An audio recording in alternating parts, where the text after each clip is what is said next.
Más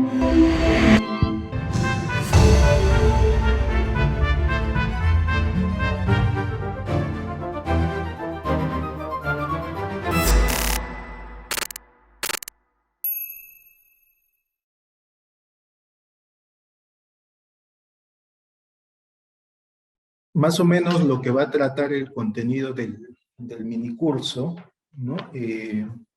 Es acá el siguiente, ¿no? La primera clase voy a tratar de recordar rápidamente lo que es un grupo, o sea, voy a dar las definiciones de grupo, subgrupo, ¿no? Y algunos elementos importantes para que se entienda mejor, digamos, estos teoremas de Silo. En la segunda clase vamos a hablar de la representación de un grupo finito, ¿no? En el grupo de las biyecciones. Y vamos a empezar ahí con las pruebas, o las ideas de las pruebas de los teoremas de Silo. Y en la última clase, bueno, acabamos las pruebas y vamos a ver algunas aplicaciones. La clase de hoy va a ser, más que nada así, sin mucha rigurosidad, más que para simplemente recordar algunos conceptos de grupos, ¿no? La segunda clase ya va a ser un poquito más formal, aquí voy a ir un poquito tal vez más rápido, y en la última, ¿no? Es que vamos a ver las aplicaciones, ¿ok? Bien, entonces empecemos aquí con lo que queremos ver, ¿no? Tal vez el modo, digamos, más correcto de introducir la idea de grupo no es pensar primeramente en un conjunto, ¿no? Que es algo que nosotros ya tenemos, digamos, en mente desde colegio, ¿no? Desde la primaria, ¿no? Y secundaria, ¿no? Se suele ver esto más o menos bien, ¿no? Y nosotros entendemos más o menos lo que significa un conjunto como una colección de objetos, ¿no? Inclusive podemos hacer algunas operaciones en él, ¿ya? Digamos acá, podemos mencionar, bien, tenemos el conjunto, por ejemplo, de los estudiantes universitarios de la Universidad Católica, luego tenemos el conjunto de los estudiantes universitarios ahora de todo el Perú, ¿no? Luego mencionamos el conjunto de los números enteros y el conjunto de los números reales, ¿no? Por ejemplo, ¿qué podemos notar de estos dos primeros?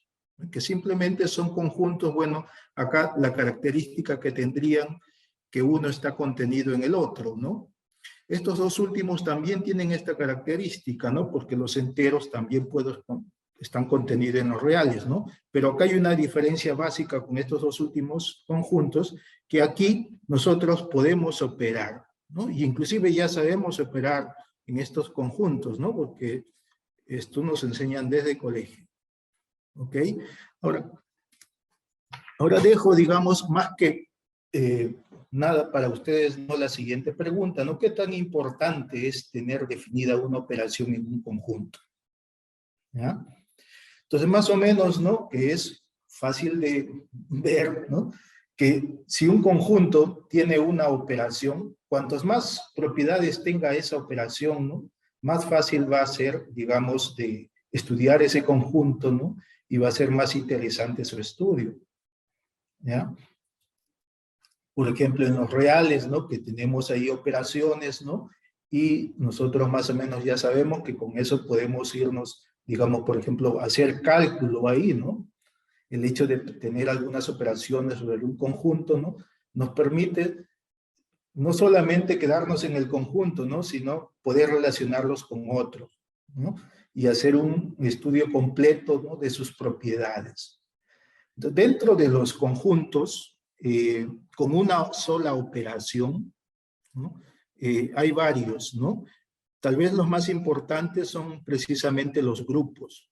Esto se debe a que es por las propiedades, ¿no? Que más o menos ellos cumplen y que es más o menos interesante hacer su estudio en ellos, ¿no? Por ejemplo, consideremos aquí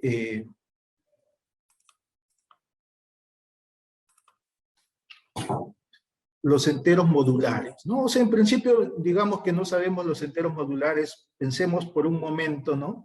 Digamos que estamos tal vez en otro lugar o en otro planeta, ¿no? Donde, digamos, tal vez el día solamente tiene, digamos, 7 horas. Y vamos a empezar a contar las horas desde cero, ¿no?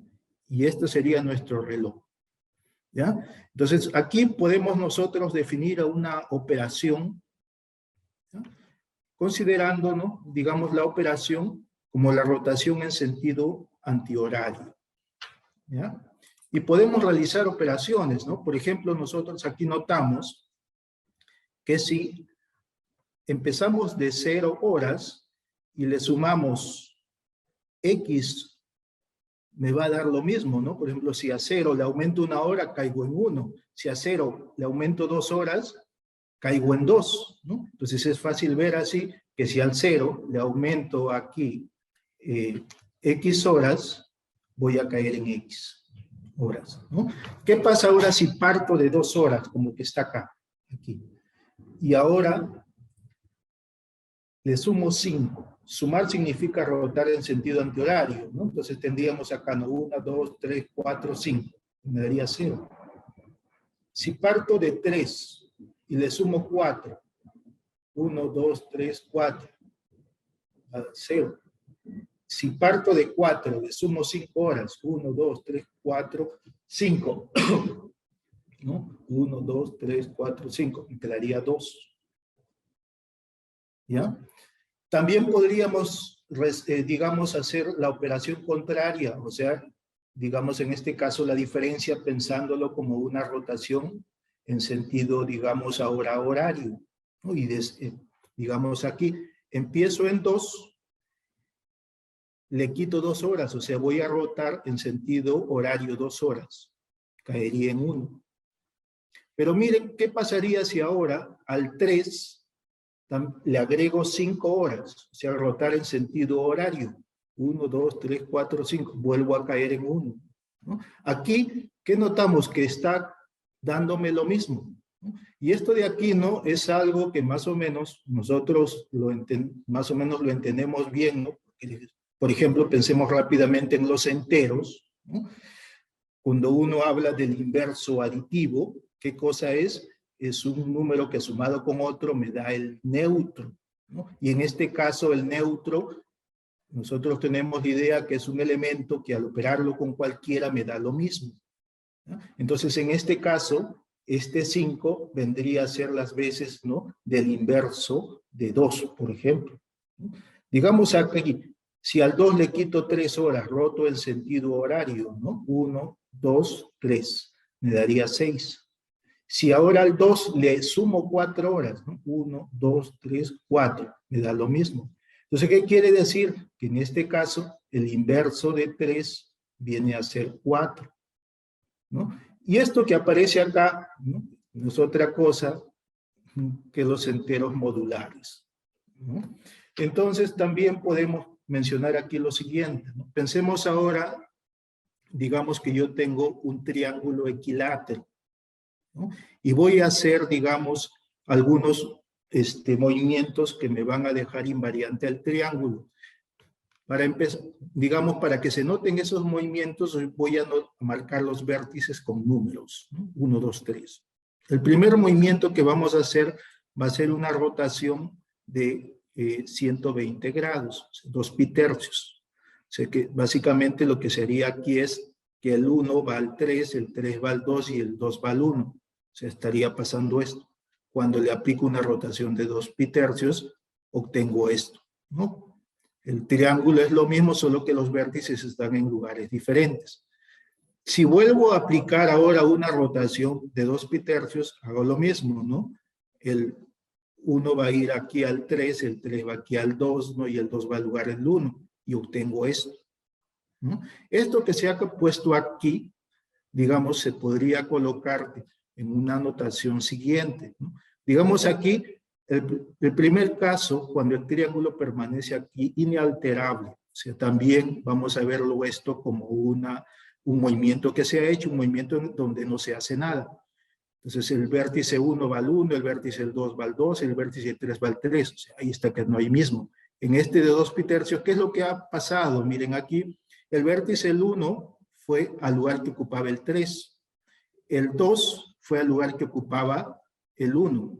Y el 3 fue al lugar que ocupaba el 2.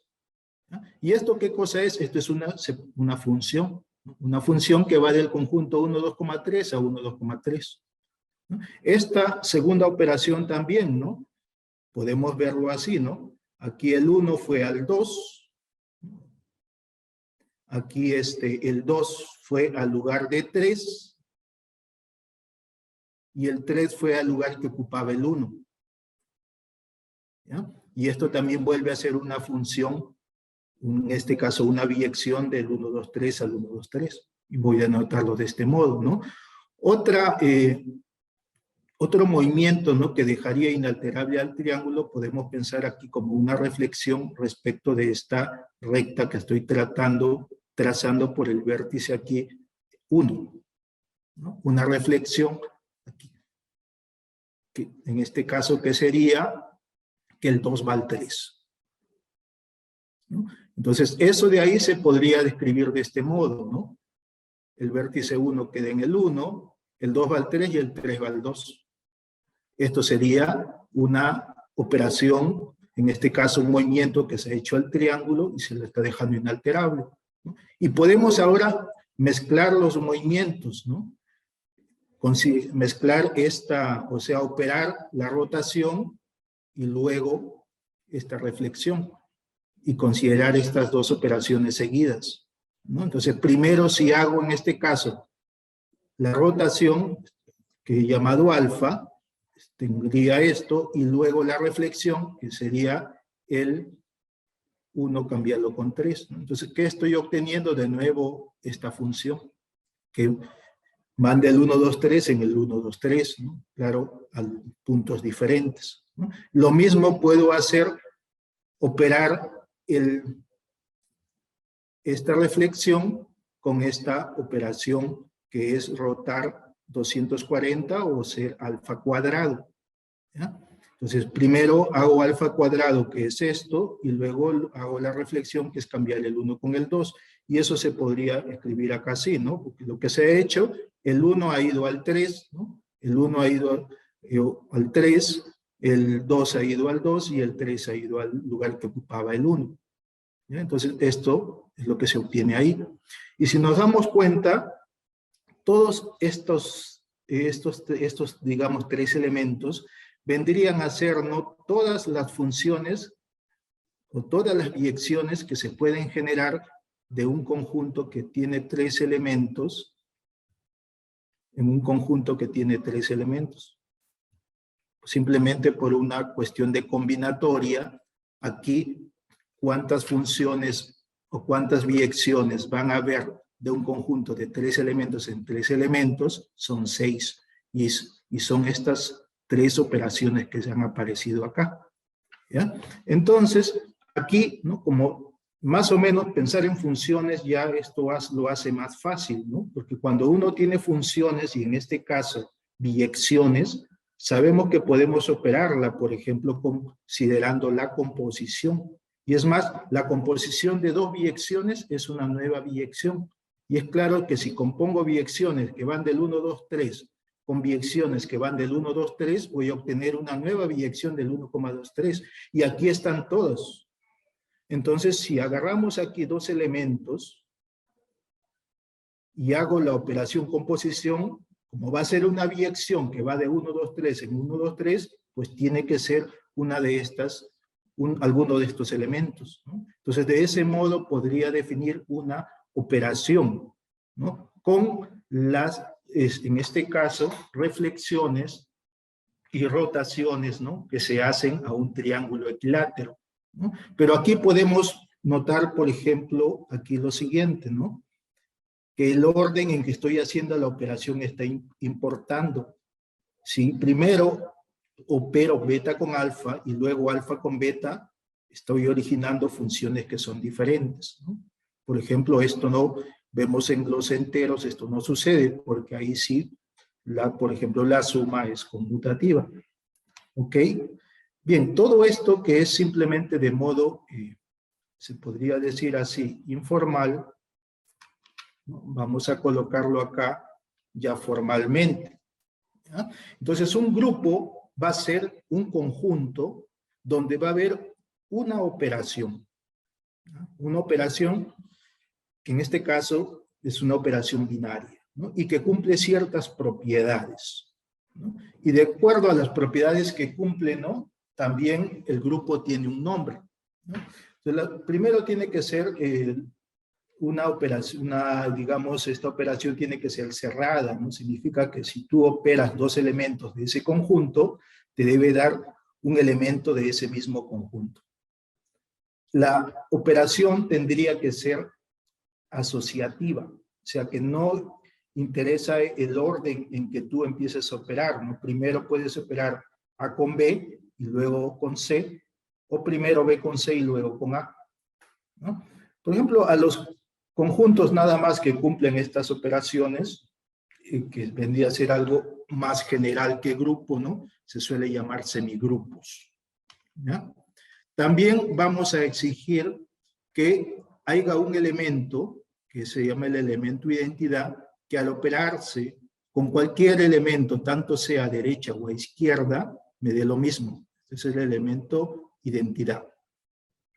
Y por ejemplo, los conjuntos que con una operación que verifican solo estas tres operaciones se llaman monoides, ¿no? También son objeto de estudio, ¿no? Ese tipo de conjuntos, ¿no? Pero a nosotros nos va a interesar que cumpla una propiedad más todavía, ¿no? Que si agarro cualquier elemento, exista un elemento en ese conjunto tal que operado con él a derecha o a izquierda me dé el elemento identidad, ¿ya? Entonces, cualquier conjunto con una operación que verifica estas cuatro propiedades es llamado un grupo, ¿ya? Normalmente, ¿no? Aquí hay una nomenclatura estándar para las operaciones de grupo, ¿no? Se suelen usar estas dos, la notación suma, normalmente aquí suele llamar grupo aditivo, o la notación producto, y aparece el grupo multiplicativo, ¿no? Cuando se está considerando el grupo aditivo, ¿ya? A el elemento identidad se le suele llamar con el 0, y aquí al inverso se le suele denotar de este modo.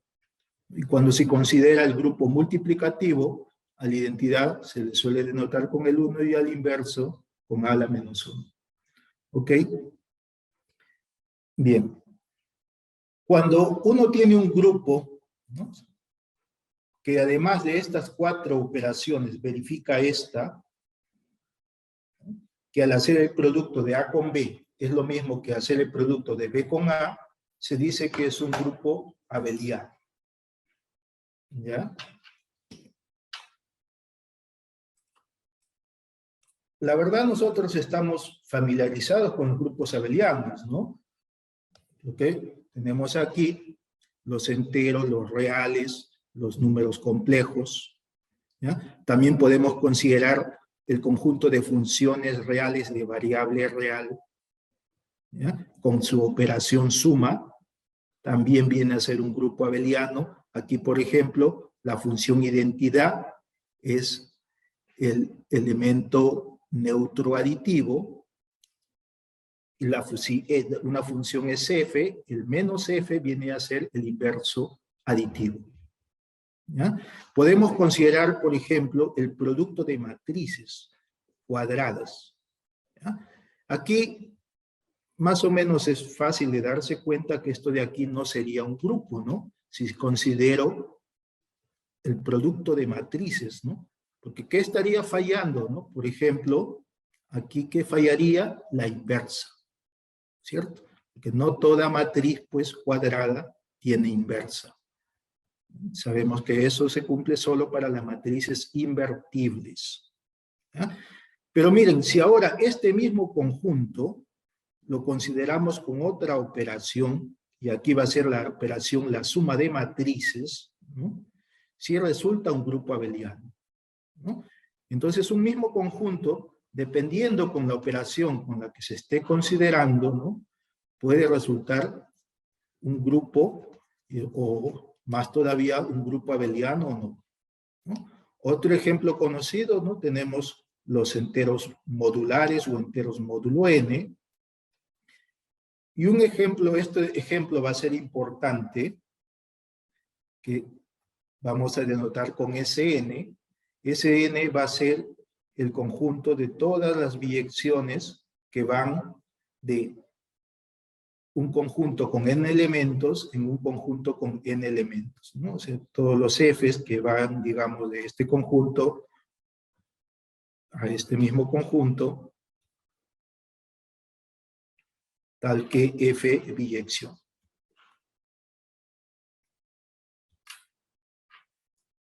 ¿Ya?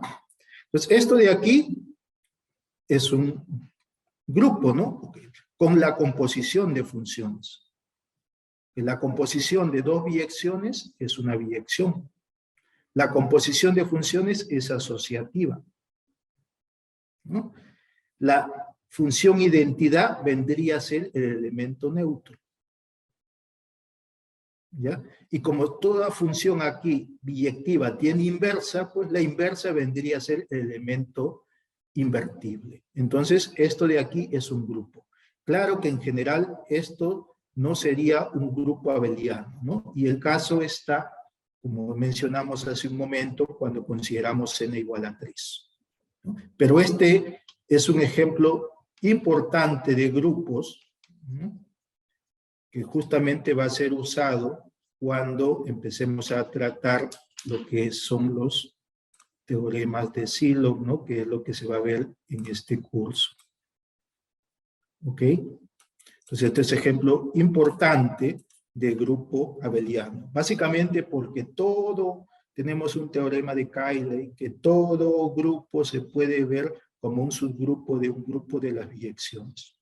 Entonces, este grupo de las biyecciones es un ejemplo bien importante, ¿ya? Dentro del conjunto de grupos. ¿Ok? Bien.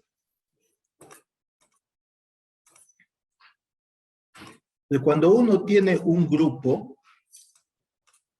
acá, ¿no? Podemos también hablar de lo que son los subgrupos, ¿no?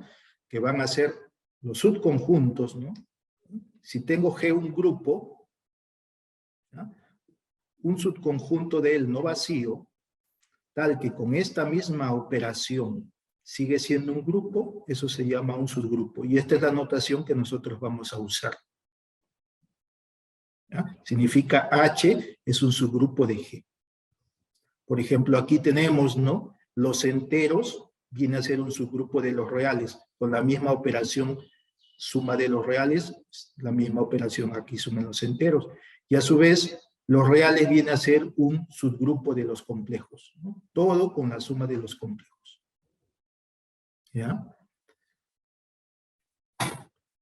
Aquí tenemos, por ejemplo, H, el conjunto de todas las funciones reales de variable real que son diferenciables. Este se puede ver como un subgrupo del conjunto de las funciones reales de variable real que son continuas.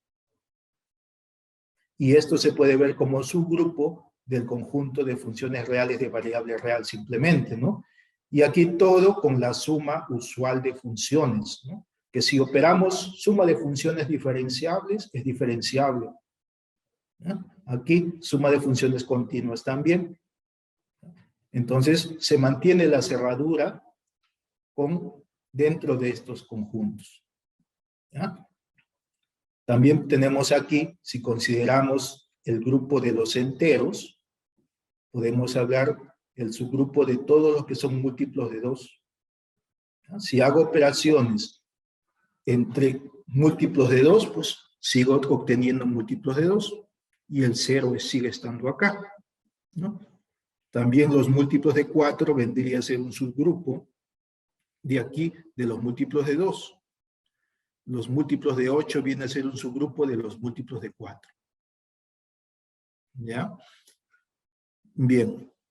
Entonces aquí hay una pregunta, ¿no?, que uno se puede hacer, ¿no? Si tengo acá yo un grupo y agarro un elemento en ese grupo, cualquiera. Ya sabemos que si tenemos un grupo, puedo hablar de subgrupos en él, ¿no?, que son subconjuntos que con la misma operación son grupos. Entonces, ¿cuál sería el menor subgrupo que contiene a ese elemento que escogimos? Y más o menos aquí es fácil de darse cuenta cuál será ese grupo, ¿no? Primero, tiene que estar G. Entonces, el grupo que contiene a G, ¿no?, como es un grupo, tiene que contener, pues, a todas las operaciones de G con él mismo. Entonces, por ejemplo, tiene que estar G, G más G, y así, ¿no? O sea, todos los múltiplos de G, digamos, si estoy con la notación de producto. Si está el G, como es un grupo, tiene que estar su inverso aditivo. O sea, va a estar el menos G. Y si están estos dos, como es un grupo, entonces tiene que estar su suma, o sea, tiene que estar el neutro. Y nuevamente, ¿no?, si está el menos G, tienen que estar todos los múltiplos de él, ¿no? Entonces, el menor subgrupo que va a contener a G es justamente este conjunto formado por el 0, todos los múltiplos, digamos, positivos del G y todos los múltiplos negativos, ¿no? Y más o menos es fácil ver que esto es un subgrupo, porque si aquí operamos cualquier par de elementos de uno con otro, vamos a seguir más o menos ver que el resultado es algo que va a tener la misma forma. O sea, esto viene a ser un subgrupo del grupo G, y viene a ser el menor subgrupo, el grupo más pequeño que va a contener a este elemento. ¿Ok? Bien, entonces ya que hemos hablado de este tipo particular de subgrupos, que ya se llama subgrupos cíclicos, ¿no? Vamos a hablar de un grupo cíclico, que es una definición que es importante dentro de la teoría de grupos, ¿no? Un grupo, vamos a llamarle de cíclico, cuando hay un elemento en él, tal que el subgrupo que él genera es igual a todo.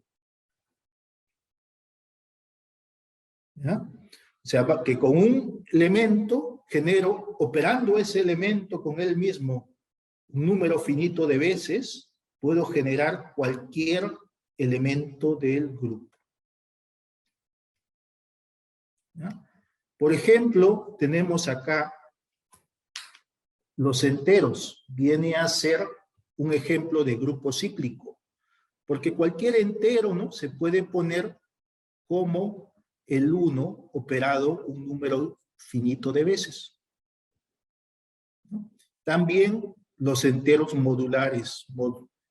Cualquier entero módulo n, puedo yo expresarlo como generado, digamos, por el representante de la clase del 1. ¿Ya? Una pregunta que uno se podría aquí plantear es que si hay otros tipos de grupos cíclicos. ¿Ya? Entonces, para entender esto de aquí, incluso responder y entender mejor la pregunta, ¿no?, vamos a definir luego el concepto de morfismo. ¿Ya? Ok, entonces por ahora podemos ver, ¿no?, que estos son dos ejemplos de grupos cíclicos, ¿no? El primer caso sería un grupo cíclico infinito, que es de los enteros, y el otro, este grupo cíclico finito, ¿no? La clase del 0, del 1, del 2, y así hasta la clase de n-1. ¿Ok? Pero ¿será que hay otros? ¿No? Muy bien. Entonces dejemos esa pregunta ahora por ahí. Y vamos a empezar a centrarnos en lo que a nosotros nos aquí interesa, ¿no?, que es parte del mini curso, que es básicamente un, digamos, estudio así de los grupos finitos. ¿Ya? Bien, supongamos que aquí tengo yo que un grupo, el cardinal de ese grupo, vamos a llamarle su orden, y se va a denotar de este modo. 2 barras G. Eso significa el número de elementos que tiene el grupo, ¿no? Entonces, en vez de decir cardinal, cuando uno está trabajando con grupos, se dice el orden del grupo, en vez de decir el cardinal de ese conjunto. ¿Ok? Entonces, supongamos que yo aquí tengo un grupo con n elementos, y aquí tengo un subgrupo dentro de él. ¿Ya? ¿Qué podría yo decir del número de elementos que tiene este subgrupo? ¿Qué podría decir de eso? Digamos aquí, empecemos del modo siguiente. Voy a coger, claro, el caso obvio que este es un subgrupo propio, ¿no? O sea que hay elementos en G fuera de H. Digamos que agarro un elemento G1 que esté en el grupo G, pero que no esté en H, ¿sí? Y considero ahora este conjunto. El conjunto G1 por H, que es por notación, el conjunto de todos los elementos de esta forma, G1 de los productos, G1 por H, donde H varía aquí en este subgrupo. Entonces, vendría a ser un nuevo conjunto, ¿no? Entonces, aquí, ¿qué sucede con el subgrupo H y este nuevo conjunto que estoy generando? Estos de aquí tienen intersección vacía, ¿no? Eso de ahí más o menos es directo de ver que no puede haber un elemento que esté en H y en G1 por H, ¿no? Si hubiese un elemento que esté en H, tendría que, digamos, ser un H1, y que esté en G1 por H, pues podría ser un G1 por un H2, digamos, ¿ya? Pero como uno está en un grupo, todo elemento, ¿no? Aquí tiene inversa. Yo podría multiplicar, digamos, por la inversa de H2 a cada lado, tendría H1 por H2 inversa, y aquí multiplico por la inversa y solo queda G1. Pero esto de aquí, como los dos están en H, esto estaría en H. Entonces, ¿qué tendría yo? Que G1 está en H, y yo lo estoy agarrando fuera de H. O sea, no puede haber intersección. Quiere decir, ¿no? Que este conjunto de acá, el subgrupo H con este nuevo conjunto de los productos de G1 por H tienen intersección vacía, ¿no? Y podría ser lo mismo ahora. Agarro un elemento G sub 2 que está en el grupo total, pero no está en esta unión de estos dos conjuntos. Aquí. Agarro cualquier elemento que no esté en esta unión. Y puedo considerar de nuevo, ¿no?, el producto de G2 por H.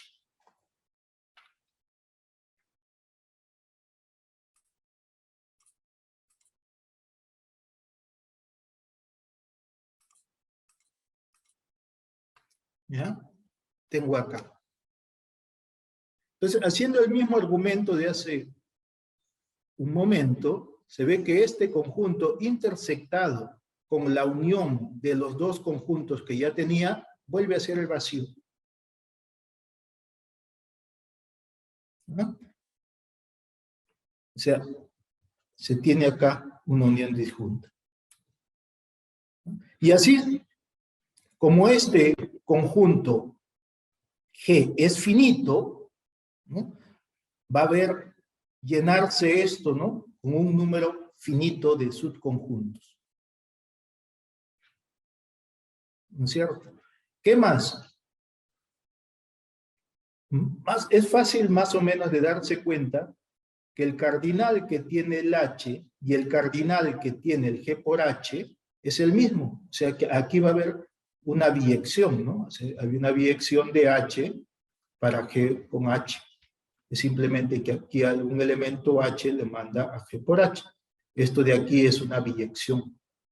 Entonces, significa, ¿no?, que todas las clases, todos estos conjuntos, ¿no?, que se llaman clases, tienen la misma cardinalidad. Y si de estos hay, digamos, G sub K, ¿no?, ¿qué tendríamos entonces? ¿No? O sea que este G, yo lo puedo escribir, ¿no?, de este modo, pero cada uno de estos subconjuntos que son disjuntos tienen la misma cardinalidad, que es la cardinalidad de H, entonces tendría que la cardinalidad de G es K veces H. ¿Ya? Eso es el teorema de Lagrange, ¿no? Que es un teorema sencillo, ¿no? Pero ya es importante, ¿no? Dentro del estudio de los grupos finitos. Este teorema lo que me da es una condición necesaria para que un subconjunto sea subgrupo. Lo que está diciendo aquí es que si tengo un grupo finito y H es un subgrupo de G, entonces el orden del H tiene que ser un divisor del orden de G. ¿Ya? Por ejemplo, si tuviésemos aquí G, un grupo que tenga orden, digamos, 2 por 5, orden 10, entonces aquí pues yo no voy a buscar pues subgrupos, por ejemplo, de orden 7, porque los subgrupos que tienen que ser divisores del 10, ¿no? Podría que haya un grupo de orden 2, podría que haya un grupo de orden 5, ¿no? Pero no voy a buscar otros, ¿no? Y mejor, ¿no? Supongamos que yo tengo ahora que el orden de él sea 5, que es un número primo. Entonces los únicos divisores que él tiene pues son 1 y 5. Entonces aquí solamente van a haber dos posibilidades, ¿no? Que el grupo, el subgrupo no sea el formado por el trivial y el otro que sea el propio grupo. ¿Ya? Y es más, ¿no? Uno puede decir incluso que este grupo tiene que ser cíclico, ¿no? Porque si uno agarra un elemento aquí que sea diferente del trivial, considera su grupo generado con él, ¿no? Como solamente hay dos posibilidades, pues tiene que ser todo, ¿no? Entonces, todo grupo de orden primo tiene que ser necesariamente cíclico, o sea, tiene que estar generado por un solo elemento. Las operaciones de un solo elemento me generan todo, ¿no? Cuando el orden es primo, necesariamente tiene que ser cíclico, no es inmediato del teorema de Lagrange.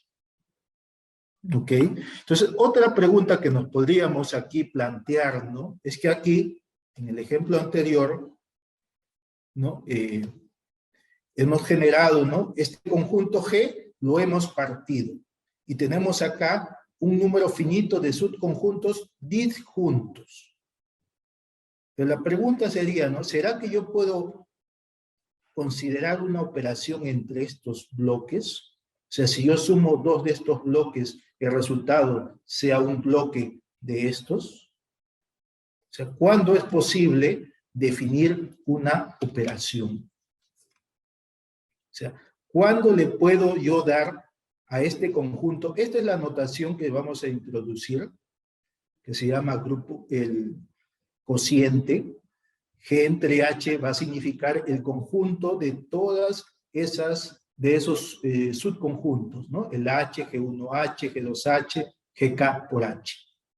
Entonces, ¿será que a este conjunto le puedo definir una operación y en particular darle una estructura de grupo, ¿no? Y además, ¿no? Con esta operación, ¿no? Yo quiero que si yo sumo o opero, ¿no? Con operación, el G1 por H, lo opero con G2 por H, el resultado sea el elemento de este conjunto que tiene esta forma, G1 por G2 por H.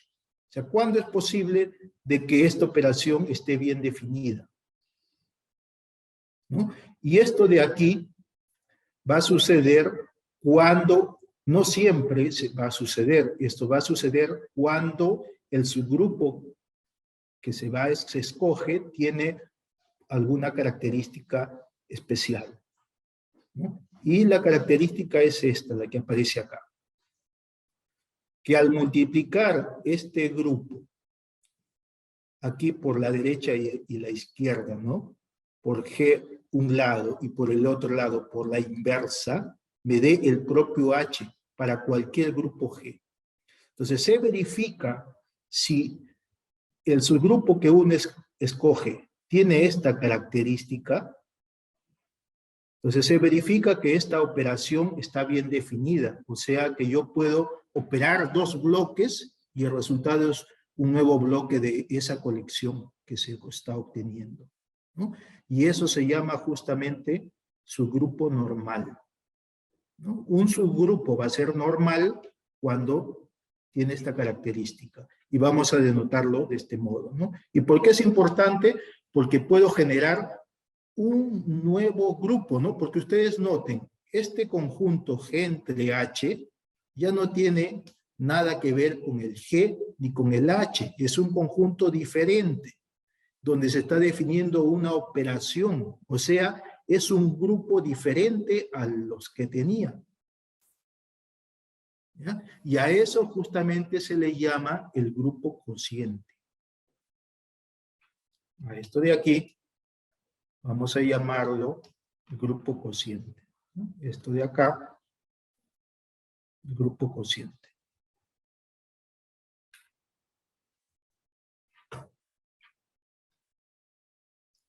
¿Ok?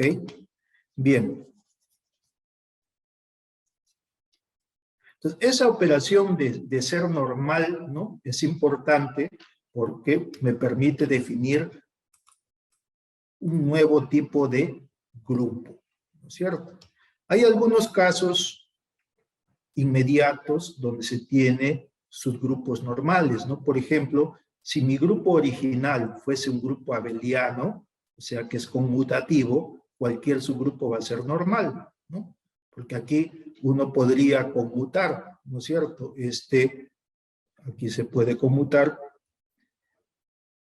y se puede cancelar el G con G a la menos 1 al final y esto va a quedar de ese modo, si fuese conmutativo, ¿no? Entonces, cuando uno tiene un grupo abeliano, todo su grupo de él ya va a ser normal,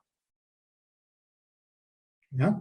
Siempre hay dos subgrupos que son normales, que se llaman los subgrupos, son los subgrupos triviales, ¿no? Que es el formado por el cero, o sea, el subgrupo cíclico generado por el cero, que solamente tiene este elemento, el elemento identidad, y el propio grupo total, ¿no? Esos son normales, ¿no? Porque ambos obviamente cumplen eso, ¿no?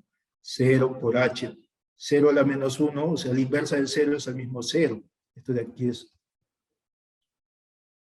Y bueno, perdón, acá, ¿no? Si uno pone acá el 0, esto de aquí es 0, ¿no? Para todo G,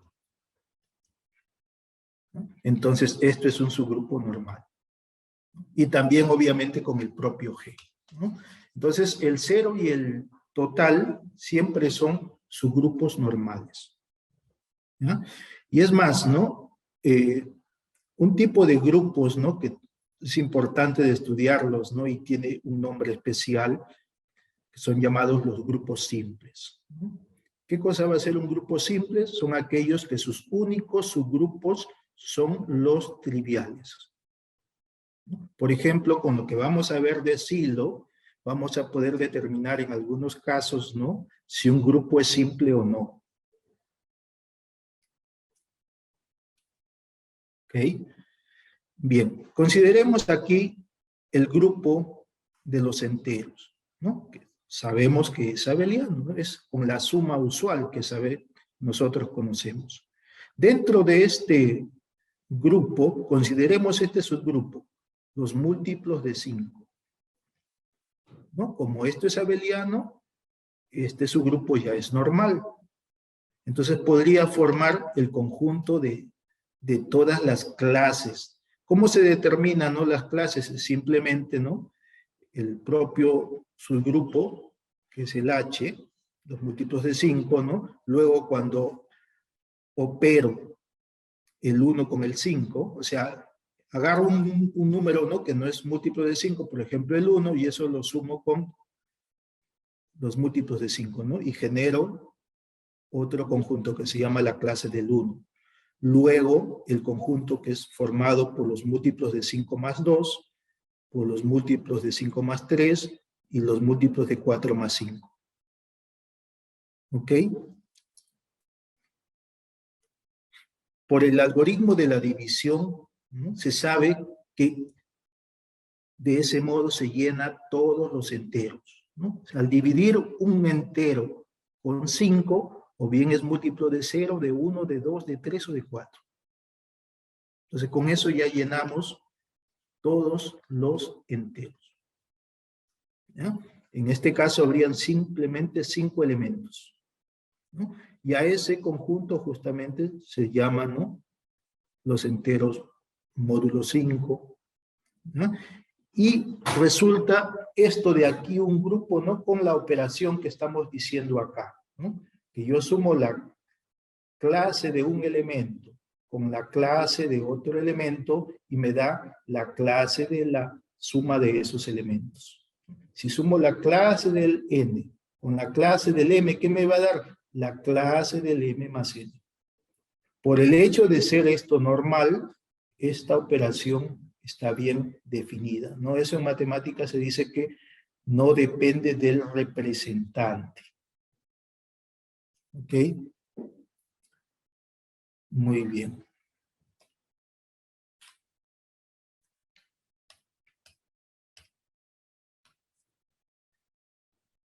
Bien. Otra pregunta aquí es que es importante, ¿no?, de pensar, es cómo relacionar aquí dos tipos, ¿no? Si yo ya tengo dos subgrupos, ¿cómo relaciono los elementos de uno con otro? ¿Ya?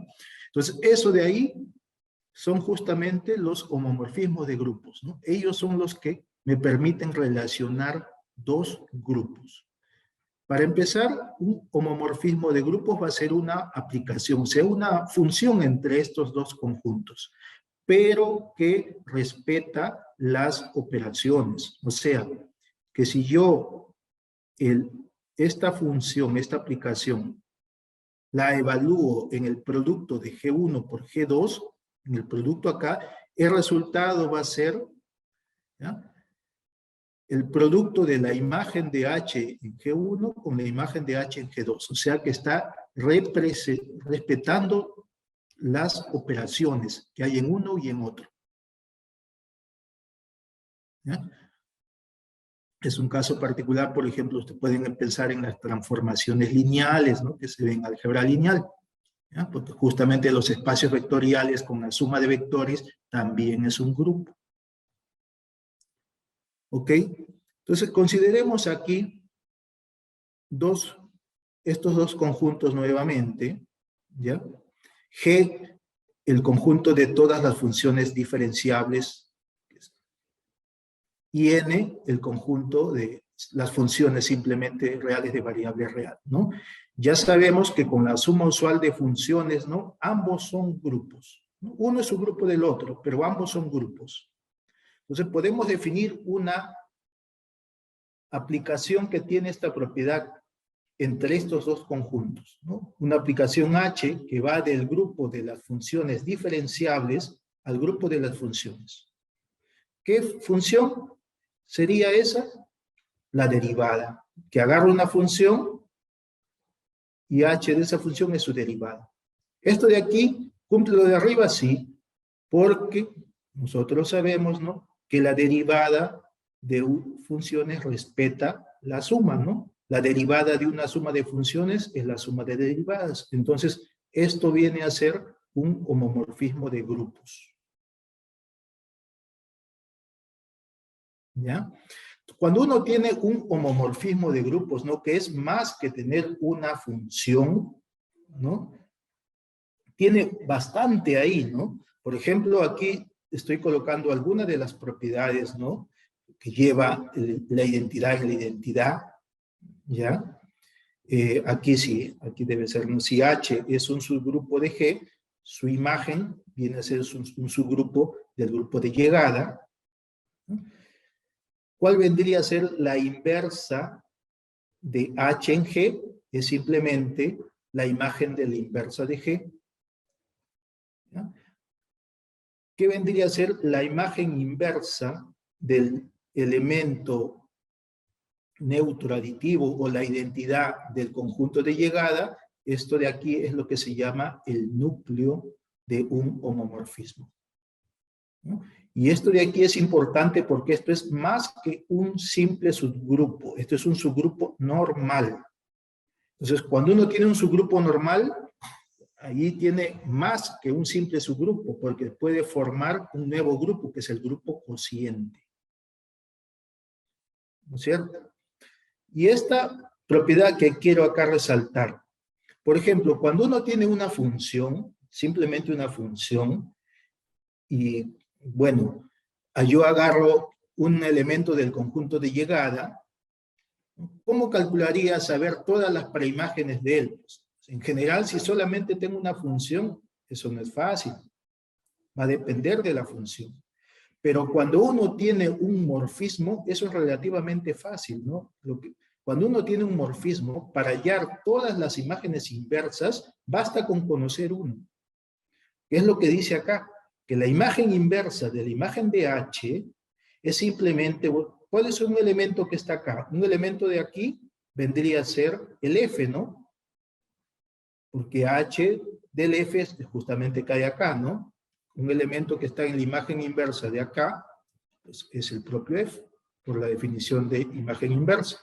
Entonces, basta que conozco esto, ya conozco todo, porque todo simplemente, ¿qué va a hacer? Cuando yo a este elemento le sumo o le multiplico la operación que haya en el elemento de llegada, bueno, aquí como es el de partida, aquí tendría que ser puntito, esta operación, con el núcleo. O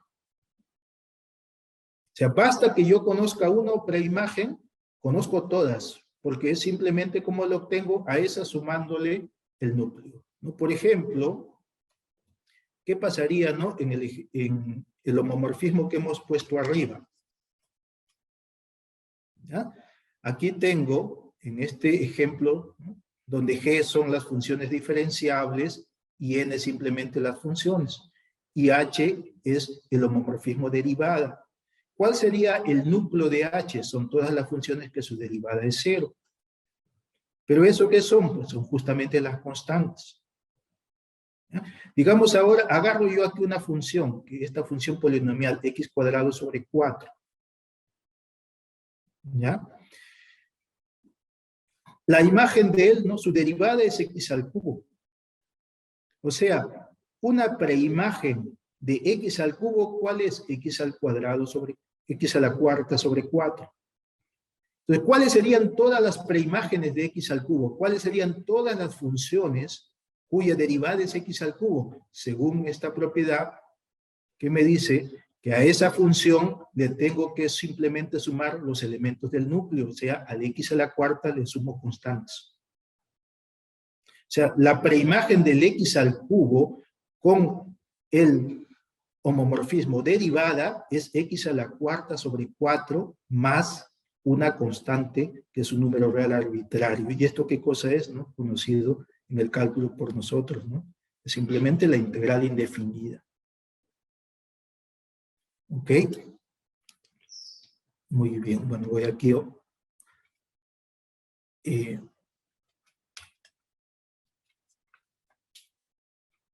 Continuando, ¿no? Tenemos un homomorfismo, ¿no? Y hemos visto, ¿no? Que esto es más que una función.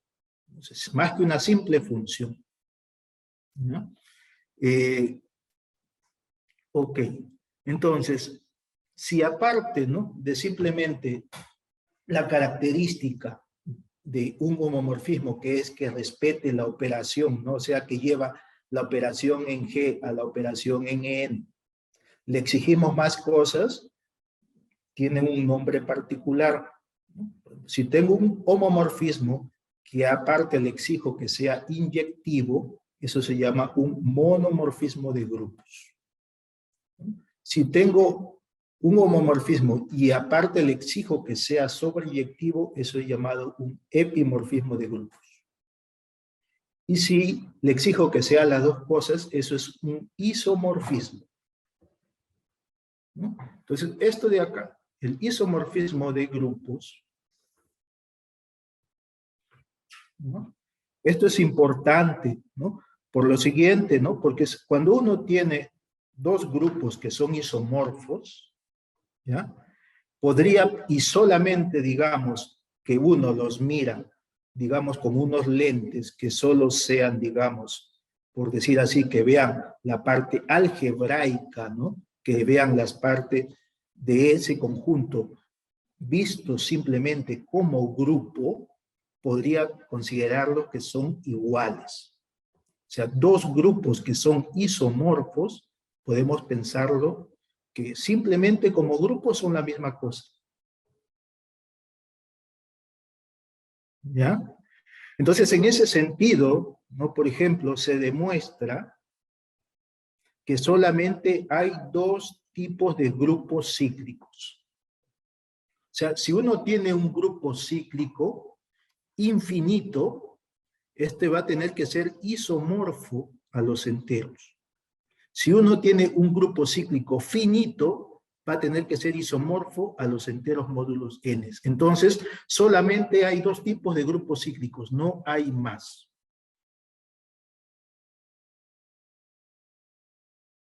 ¿No? Y eso es importante saber eso, ¿no? De por sí, los grupos cíclicos, ¿no? También son importantes,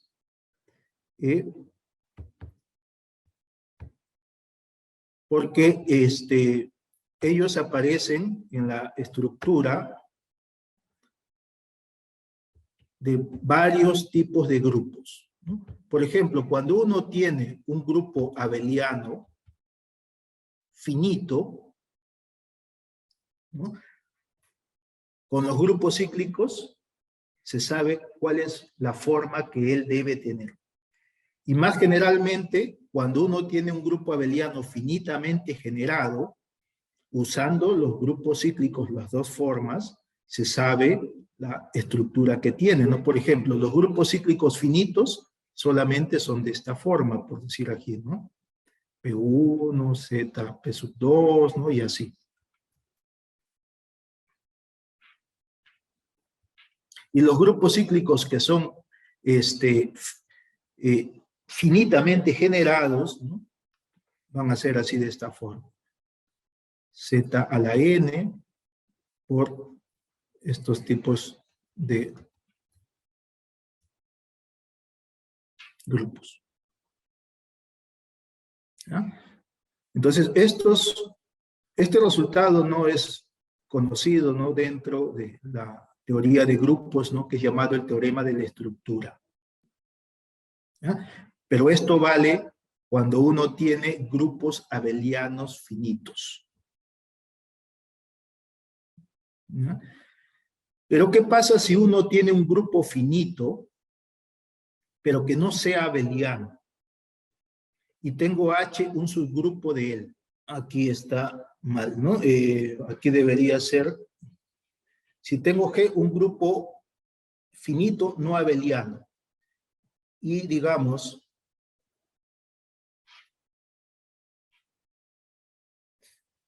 si tengo que N fuese un divisor de este orden del grupo. Entonces aquí sería, existirá